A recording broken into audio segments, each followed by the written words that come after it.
Chapter 18. Bildad's second speech. How long will you talk? Bildad from Shua said, How long will you talk? Be sensible. Let us speak. Or do you think that we are dumb animals? You cut yourself in anger. Will that shake the earth or even move the rocks? The lamps of sinful people soon are snuffed out, leaving their tents dark. Their powerful legs become weak, and they stumble on schemes of their own doing. Before they know it, they are trapped in a net, hidden along the path. Terror strikes and pursues from every side. Starving, they run only to meet disaster, then afterwards to be eaten alive by death itself. Those sinners are dragged from the safety of their tents to die a gruesome death. Then their tents and possessions are burnt to ashes, and they are left like trees, dried up from the roots. They are gone and forgotten, thrown far from the light, into a world of darkness, without any children to carry on their name. Everyone from east to west is overwhelmed with horror. Such is the fate of sinners and their families who don't know God. Chapter 19. Job's reply to Bildad. How long will you torture me? Job said. How long will you torture me with your words? Isn't 10 times enough for you to accuse me? Aren't you ashamed? Even if I have sinned, you haven't been harmed. You boast of your goodness, claiming I am suffering because I am guilty. But God is the one at fault for finding fault with me. Though I pray to be rescued from this torment, no whisper of justice answers me.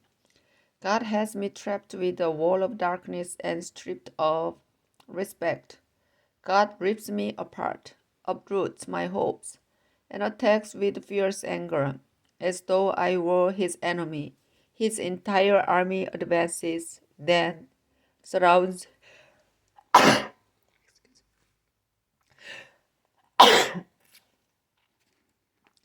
my tent.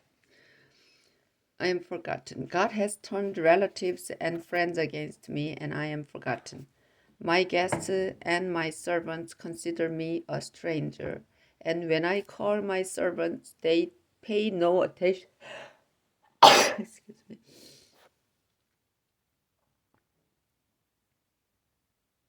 My breath disgusts my wife.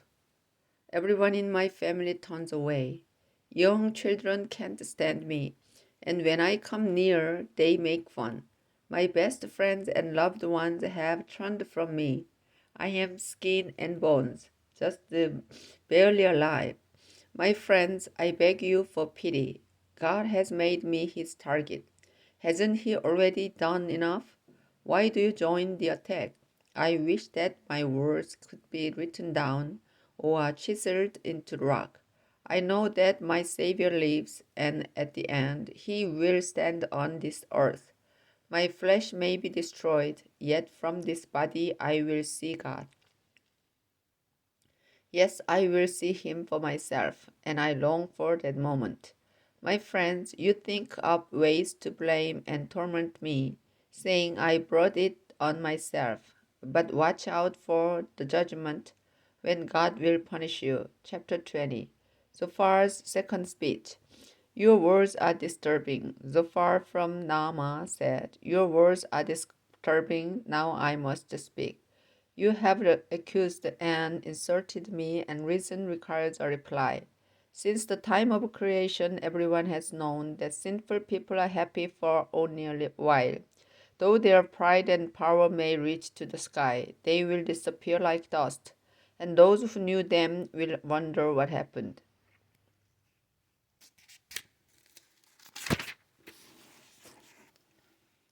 They will be forgotten like a dream and vanish from the sight of family and friends. Their children will have to repay what the parents took from the poor. Indeed, the wicked will die and go to their graves in the prime of life. Sinners love the taste of sin. Sinners love the taste of sin. They relished every bite and swallow it slowly. but their food will turn sour and poison their stomachs. Then God will make them lose the wealth they gobbled up. They will die from the fangs of poisonous snakes and never enjoy rivers flowing with milk and honey. Their hard work will result in nothing gained because they cheated the poor and took their homes.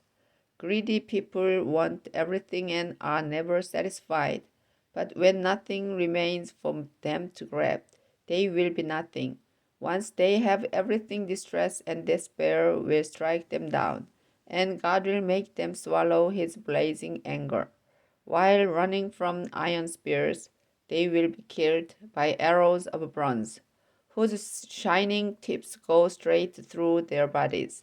They will be trapped by terror, and what they treasure most will be lost in the dark.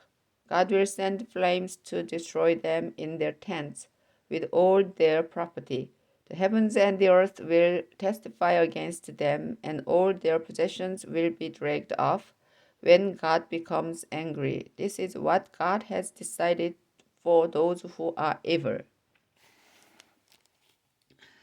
Chapter 21, Job's reply to Zophar. If you want to offer comfort, Job said, if you want to offer comfort, then listen to me, and when I have finished, you can start your insults all over again. My complaint is against God. That's why I am impatient. Just looking at me is enough to make you sick, and the very thought of myself fills me with disgust. Why do evil people live so long and gain such power? Why are they allowed to see their children grow up? They have no worries at home, and God never punished them. Their cattle have lots of calves without ever losing one.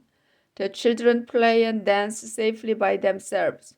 These people sing and celebrate to the sound of tambourines, small harps, and flutes, and they are successful without a worry until the day they die. Leave us alone. Those who are evil say to God all-powerful, leave us alone. Don't bother us with your teachings. What do we gain from praying and worshiping you? We succeeded all on our own, and so I keep away from them and their evil schemes. How often does God become angry and send disaster and darkness to punish sinners? How often does he strike them like a storm that scatters straw? You say God will punish those sinners' children in place of those sinners. But I say, let him punish those sinners themselves until they really feel it. Let God all-powerful force them to drink their own destruction from the cup of his anger, because after they are dead, they won't care what happens to their children. Who can tell God what to do? He judges powerful rulers. Some of us die prosperous, enjoying good health, while others die in poverty, having known only pain. But we all end up dead, beneath a blanket of worms. My friends, I know that you are plotting against me. You ask, where is the home of that important person who does so much evil? Everyone, near and far, agrees that those who do wrong never suffer disaster. When God becomes angry, no one points out their sin or punishes them. Then at their funerals, they are highly praised. The earth welcomes them home while crowds mourn. But empty, meaningless words are the comfort you offer me.